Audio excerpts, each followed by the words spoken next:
Logikanya orang ini punya rekening misalkan tiap bulan cuma 3 juta rekening keluarganya itu maksudnya untuk ngasih makan keluarga 3 juta kan nggak mungkin minjem 500 juta nggak mungkin mas, nggak mungkin. Jadi kalau nggak ada jaminan dari orang lain atau kemungkinan besar orang ini suruh pinjam diperbesar nanti sebagian ke pihak saya nggak tahu Yusuf Mansur atau apa dan bapak ini kebagian sedikit nanti dicicilnya sama Yusuf Mansur karena sekalian mau dibeli. Apakah kemungkinan gitu ada nggak? Saya menduga kemungkinan seperti hampir mirip dengan Hotel City kan. Yang saat ini Hotel City itu sebenarnya belum ada penyelesaian terhadap Haji Sulhan.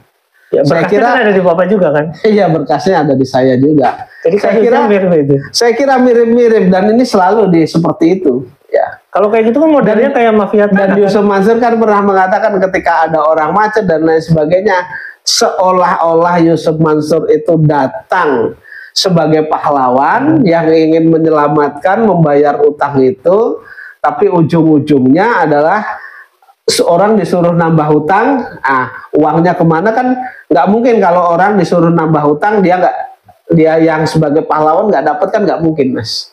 Artinya di sini sebenarnya niat jahatnya menurut hemat saya sudah ada. Kan ini jelas kondisinya dijadikan sebagai para tergugat kan bersama dengan BRI. Kalau nggak ada alurnya kan nggak mungkin mas.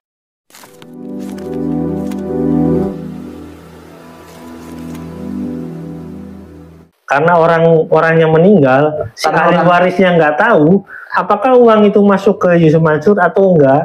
Jadi ini ya logikanya kan lucu mas, kalau misalnya orang sudah terbelit utang kemudian mau pinjam yang lebih besar itu kan pasti nggak ada keberanian kalau uangnya tidak digunakan untuk orang lain lah ya. Ya gini Pak, kalaupun misalkan itu memang tanahnya besar, kalau orang ini nggak kualifikatif untuk dikasih pinjaman besar, bank kan nggak ngasih. Iya. Kan 500 juta cukup besar itu kan itu. Jadi kan sebenarnya jelas ketika jaminannya besar tetapi orang ini tidak ada kemampuan bayar, operasionalnya kan mengatakan udah stop. Iya, karena kan ada rekening. Iya, sementara yang ini saja sudah ngos-ngosan dibayar, yang kecil saja. Terus kemudian disuruh lagi cari pinjaman yang akan membayar Yusuf Mansur. Kalau tidak ada jaminan pihak ketiga kan bank nggak mau mas.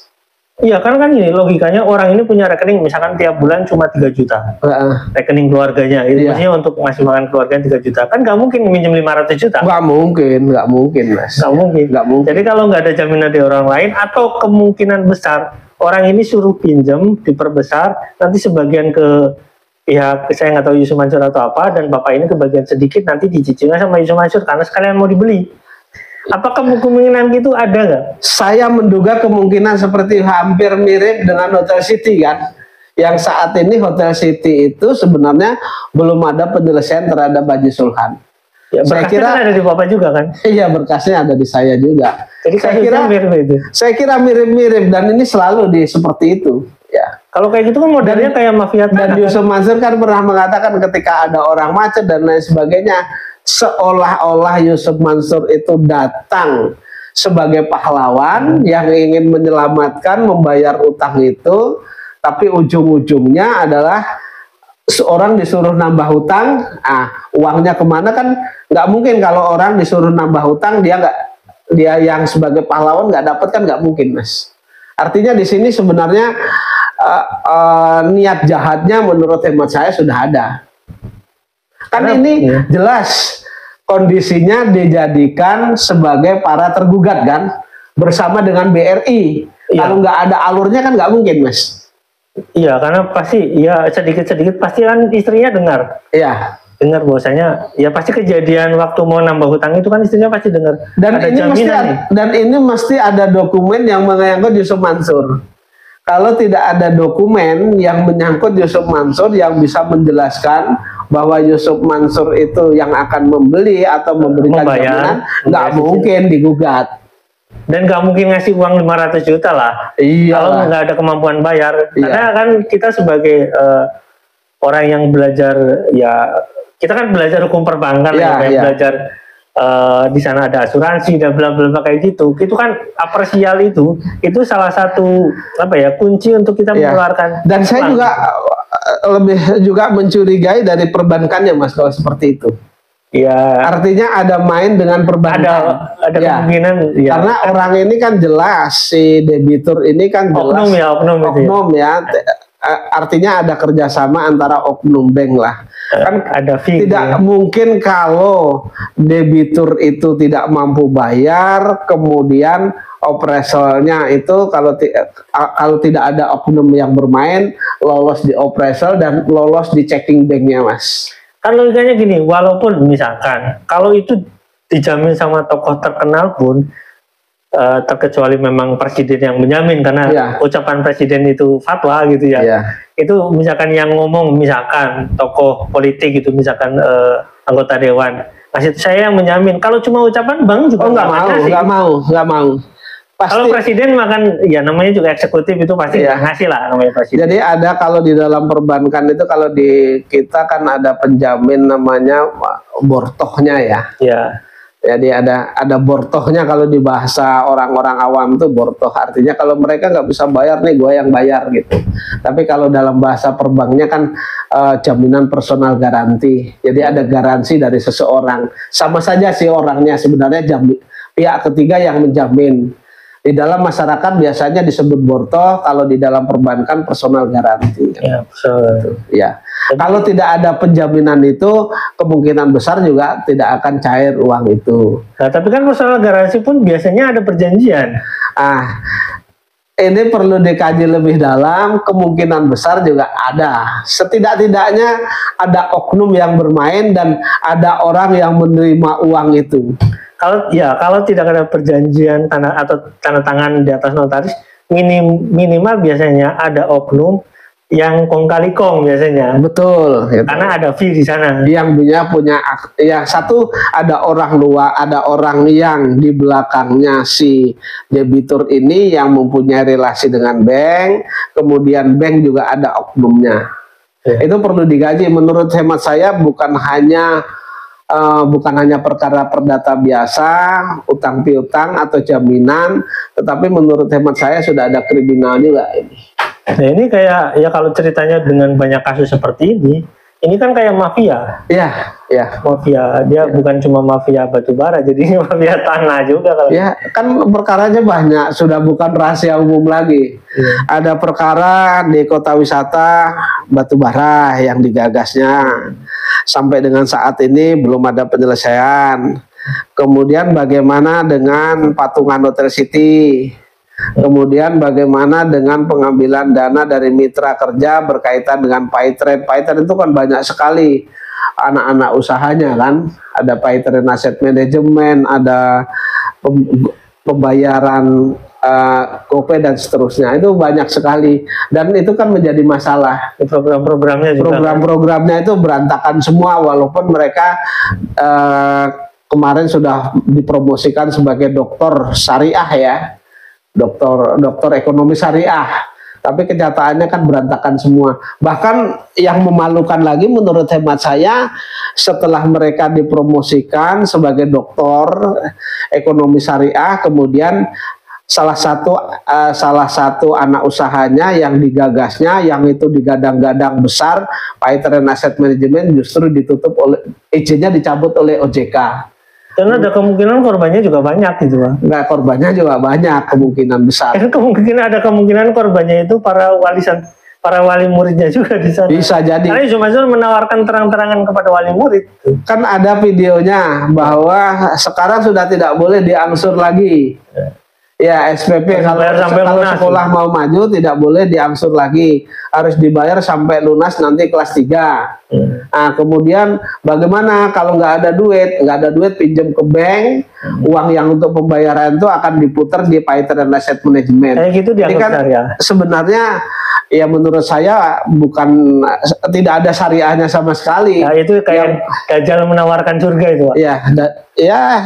Sudah orang disuruh bayar, sebelum dijalani sudah disuruh bayar, kemudian disuruh ngutang lagi. Ini kan menurut hemat saya ya, kalau saya mengatakan itu sangat jelek. Ya kalau itu sih kategori syariah itu haram. Dan syariahnya nggak ada. Mana barangnya nggak ada. Artinya pendidikannya kan belum ditempuh. Belum ditempuh. Beda lagi kalau dengan kita masih berpikir kalau misalkan kayak kita membeli motor, barangnya ada, fisiknya ada, STNK-nya ada. Gitu. Jadi ada barangnya. Itu kalau dianggap riba, ya saya nggak tahu lah. Tapi intinya ada barangnya. Kalau ini kan barangnya belum ditemu, belum ada. Tapi suruh pinjam. Menurut hemat saya hanya satu-satunya di Yusuf Mansur mungkin. Iya kan? Kita lihatlah yang memang melakukan pendidikan dengan baik, misalnya Gontor. Misalnya ini Gontor. Apakah Gontor itu memberikan pendidikan orang keempat kalau di 3 tahun ke depan disuruh bayar di muka? Kan tidak, Mas. Hanya uang mukanya, kemudian SPP-nya pun bisa diansur. Dan beberapa sekolah yang bagus kan juga sama seperti itu. Beda kalau kuliah kan biasanya itu bayarnya per semester. Kalau misalnya satu semester 6 bulan, ya 1 semester harus dibayar di muka. Itu lumrah. Tapi kalau sekolahan kayak Yusuf Mansur dari kelas 1 baru berjalan berapa bulan kemudian disuruh bayar sampai lunas, menurut hemat saya misinya bukan misi pendidikan tapi misi bisnis, cari uang, dan kalau bisa nipu, Mas. Dan ternyata aset manajemen yang digadang-gadang itu kan dicabut juga, artinya tidak bisa berjalan sebagaimana regulasi yang ada, kemudian tidak bisa memenuhi syarat persyaratannya, kan begitu. Ya, misalnya kita ambil Amerika contoh ya, sedikit sebagai sambil pembelajaran, study loan di Amerika gitu.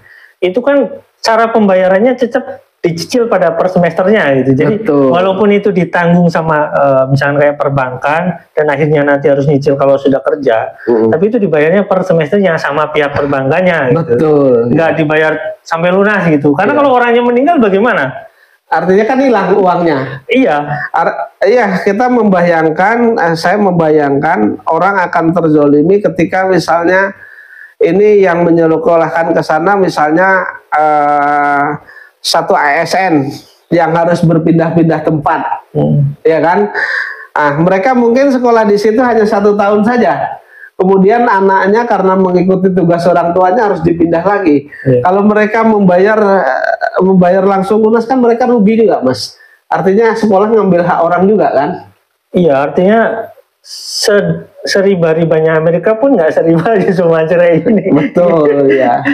itu juga kelas kampus, di kelas universitas, di SMA ke bawahnya kan mereka nggak bayar. Kalau ngelihat video dari Yusuf Mansur, udah kita nggak mau tahu. Nanti ngambil uangnya di perbankan. Tapi juga kalau misalnya kebutuhannya hanya sekian juta, jangan sekian juta dong, dilebihi kan gitu kan. Nanti selainnya dimasukkan untuk dimasukkan untuk modal di aset manajemen kan gitu. Tapi saya yakin tuh prakteknya juga nggak akan gitu. Nggak akan begitu juga prakteknya kan begitu. Jadi menurut hemat saya ya penuh dengan tipu-tipu lah ya. Sedajal-dajalnya sistem riba di Amerika juga nggak seriba itu gitu. Karena kan selama ini bagaimana kejadian waktu mereka presentasi di kota wisata, janjinya nggak ada ruginya, ternyata usaha bisnisnya nggak ada, tapi uangnya nggak kembali. Artinya kan ruangnya kemungkinan jadi rumah itu. Jadi aset pribadi kemungkinan besar kan besar. Karena itu tidak ada bisnisnya dan tidak di tahun itu, Pak, di tahun itu artinya. Di tahun yang sama. Di tahun yang sama kami harus investor harus mengeluarkan uang segini termasuk saya. Di tahun yang sama Yusuf Mansur harta kekayaannya melimpah kan begitu. Jadi rumah, jadi warung steak. Jadi warung steak ya. Ya, tapi itu tidak akan membuat mereka tentram, tidak akan membuat mereka nyaman. Selama itu masih ada masalah kan, mereka tetap dihantui oleh rasa ketakutan. Setidak-tidaknya rasa ketakutan bahwa akan kekurangan terus, kan gitu, Mas. Ya, karena angin berubah, matahari juga berjalan. Betul. Gitu. Jadi namanya sehebat-hebatnya manusia itu kalau ada perubahan cuaca ya kemungkinan bisa sakit. Tetap sakit, ya. Jadi dan saat ini kan perubahannya jelas, perubahannya sangat signifikan kan. Yang dahulu dielu-elukan, bisa ceramah di mana-mana, bisa menggalang sodakoh di mana-mana. Sekarang jangan galang sodakoh, Mas. Mau minta, mungkin mau ceramah aja, ngomong aja di kota wisata, gua ceramah di sana gratis, itu mungkin nggak mau orang kota wisata, Mas. Sudah Ya. Dan di masjid-masjid lain juga sudah antisipasi. Yang banyak yang ketemu sama saya, ya kalau itu Pak mendingan nggak usah ceramah deh sekalian, ujung-ujungnya duit juga kan gitu. Iya, ujung-ujungnya Iya. cincin. Ujung-ujungnya duit juga. Nanti justru pengurus masjid nanti yang jadi korban Pak, karena mereka ngambil uangnya jamaah, kemudian pengurus masjid atau DKM lah yang jadi korban, seolah-olah kita mendapatkan sesuatu dari dia gitu. Ya, saya kira menjadi pelajaran lah bahwa jangan mudah terbujuk rayu siapapun ya, apakah itu Yusuf Mansur, apakah oknum lain yang menjual agama tapi untuk kepentingan pribadi. Menurut saya masyarakat harus memilah-milah dan pintar gitu, Mas. Ya. Oke, baik, sampai sini teman-teman, kita update lagi nanti. Wassalamualaikum warahmatullahi wabarakatuh.